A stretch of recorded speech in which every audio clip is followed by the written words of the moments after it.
les pouvoirs de Bonnie, les pouvoirs de Kuma, expliqués dans ce chapitre avec également la guerre pour les Séraphins, la bataille entre le CP0 et les Mugiwara et le retour des Rocks. Beaucoup trop de choses dans ce chapitre 1072 de One Piece. Donc on va faire une petite review pour éclaircir un peu tout ça. C'est parti, let's go!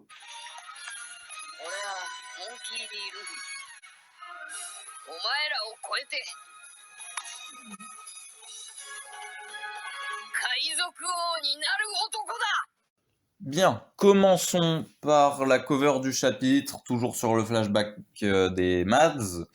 Donc on voit César en train de créer un smile, Queen en train de faire des mélanges chimiques bizarres comme d'habitude, et Judge qui vient de créer l'arme qu'il utilise dans le présent.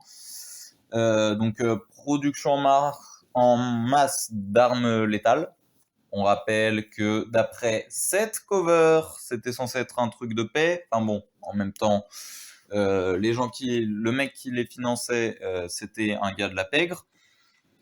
Ensuite, ça sera important pour la suite, c'est pour ça que j'en parle. Ensuite, nous passons au chapitre avec Bonnie qui fait semblant de s'être fait mal pour attirer Vegapunk qui vient comme un abruti.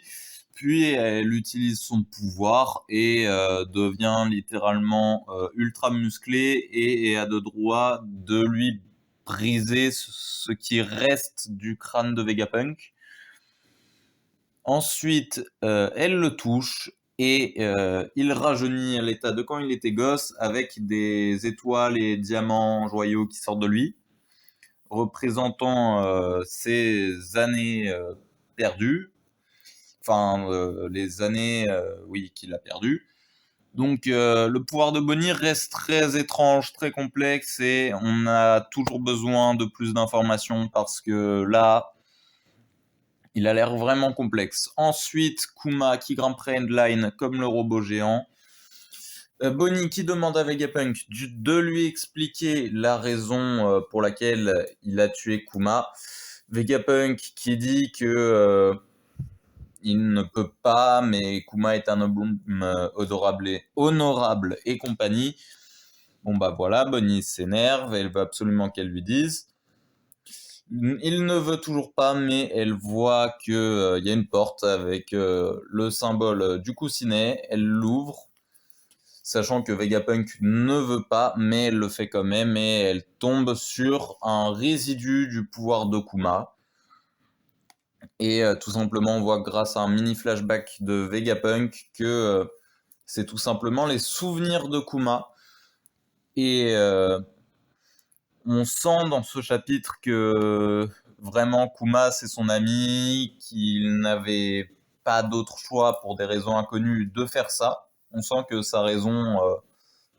on pensait au début de l'arc et durant tout l'arc qu'il s'en foutait de tout. Je veux dire, il a appelé Sentomaru, il a dit protège-moi, il est mort, il a fait merci. Bon allez, on passe au suivant. Donc vraiment un pur connard. Mais au final, il y a bel et bien des choses auxquelles il tient. Donc tout simplement, il va dire, il ne veut pas que Bonnie ait accès aux souvenirs de Kuma, donc il va lui dire que c'est la matérialisation de la douleur et que ça peut la tuer si elle la touche, tout simplement. Donc on en apprend plus sur le pouvoir de Kuma, le fruit des coussinets consiste à matérialiser ce qui est immatériel comme la douleur, la peur, les souvenirs, etc. Quant à la téléportation des Mugiwara, donc on peut se demander si c'est pas tout simplement eux qui voulaient faire telle chose, par exemple s'entraîner ou Zoro affronter Mihawk, s'entraîner avec Mihawk, etc. Et hop, on l'a touché, son souhait c'était ça, il a matérialisé son souhait, voyage de 3 jours et 3 nuits, et hop, il atterrit sur l'île de Mihawk. Et ainsi de suite pour tous les Mugiwara. C'est une possibilité. Ensuite, Kuma qui continue de se faire tirer dessus, tout simplement à Redline.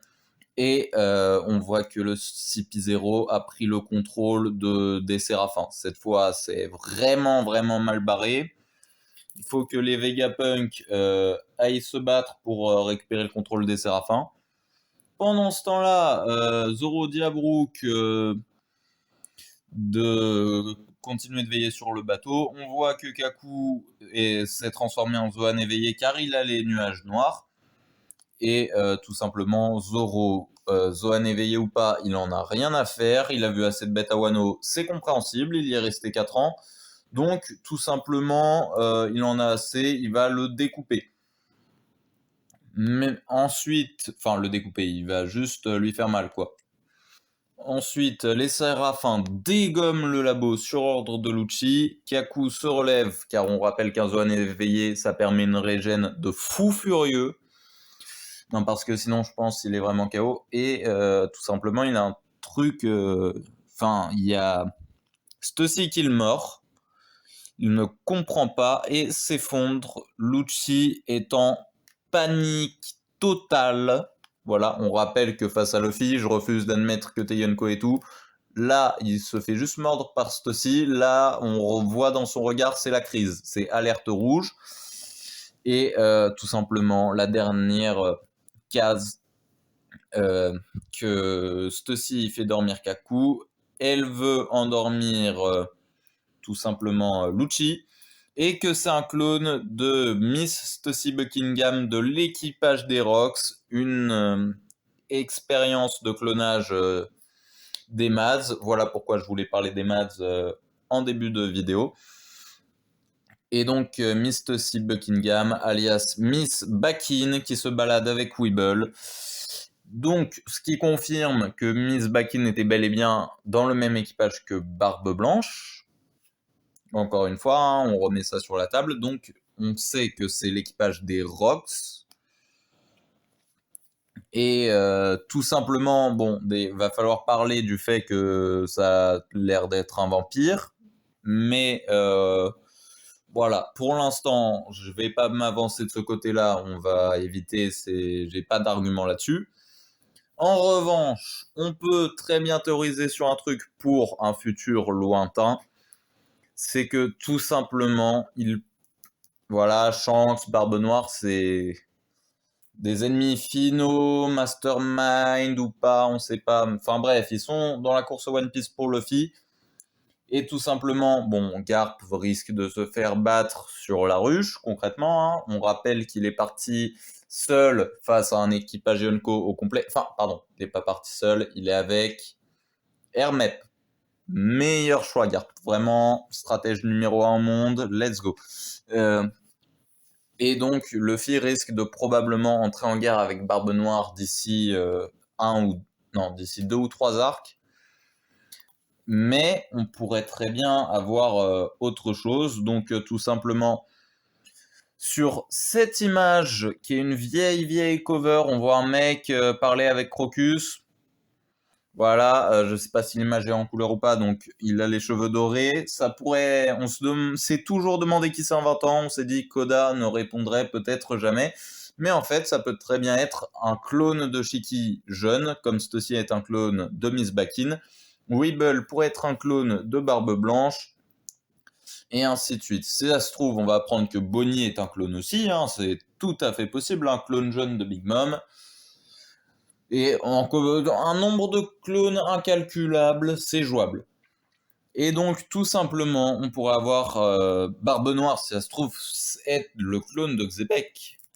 Et on pourrait avoir, donc on aura sûrement la réponse bientôt, et on pourrait avoir, tout simplement, après avoir battu le clone de Xebec, Barbe Noire, ou Barbe Noire, hein, de toute façon, dans tous les cas, il devrait être battu, un retour de Xebec, pas un clone, hein, le Xebec originel, pour une raison inconnue et mystique du scénario. Voilà, je sais pas, moi, une pétrification vieille, et du coup, il est encore intact, et il est dépétrifié, ainsi de suite. Mais il faudrait qu'il revienne avec un équipage costaud pour dire je suis encore au-dessus de Barbe Noire, je suis vraiment niveau équipage Roger, roi des pirates et tout. Bah tout simplement, les clones des Rocks, il peut les ramener tranquilles.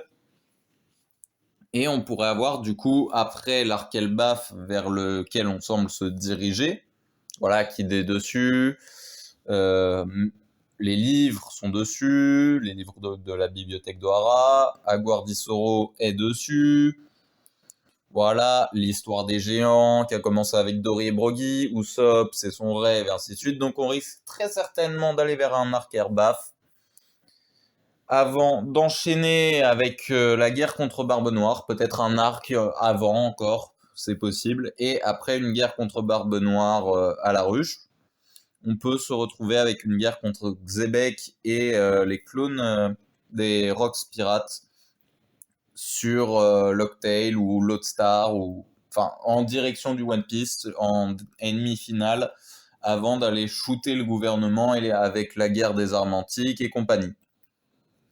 Bon, voilà, c'est tout ce que j'avais à dire pour ce chapitre. Pas mal de théories sur la fin de la vidéo.